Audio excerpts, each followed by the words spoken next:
The historic Plains Hotel in downtown Cheyenne is for sale at an asking price of $5.85 million. City of Cody officials have given the green light to bringing a brothel to Cody, at the old Trailtown Museum, that is. And a Union soldier was buried in Gillette under a Confederate gravestone for 107 years until records proved which side he really fought for. Bringing you these stories and more from Wyoming's largest news organization, I'm Wendy Corr for Cowboy State Daily. At its downtown location on Central Avenue in Cheyenne, the historic Plains Hotel is still brimming with history and much of the same charm it had when it was built in 1911. The historic hotel has just hit the market with an asking price of $5.85 million.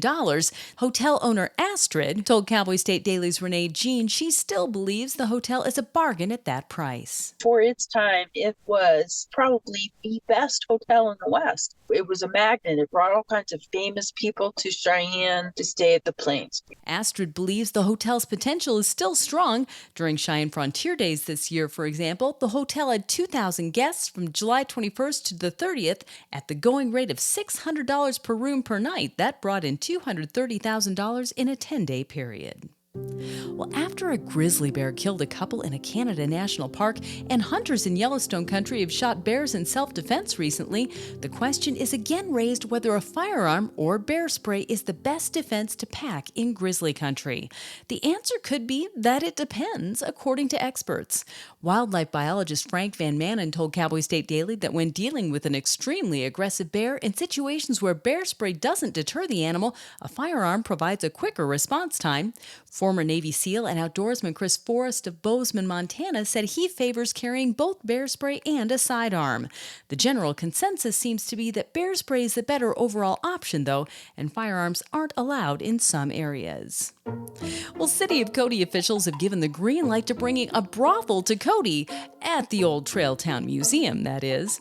The 6-acre complex already boasts 28 historic buildings, and now it's finally got a brothel, which adds to the authenticity of the attraction, according to Cowboy State Daily's Andrew Rossi. Everything you see, it's authentic to the Old West, not the glitz and glam that you see in movies and TV shows. And they're celebrating because after many years of searching, they found a long-lost brothel outside Meeteetse. Rossi says managers of the outdoor museum had to go to the City of Cody to ask for a permit to erect a brothel within city limits, but once that was secured, they began making plans to open the building just for visitors to see, of course, next summer. I'll be back with more news right after this. At Hilltop Bank, we understand that buying a home is a big decision.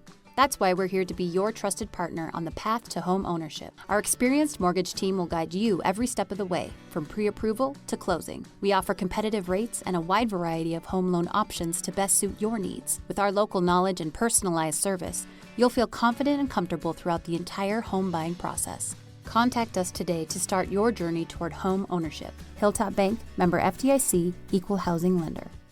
George Henry Amy was a Union Civil War veteran who likely fought at Antietam, married 7 women, and was convicted of multiple felonies, including a murder in Kansas and grand larceny in Colorado.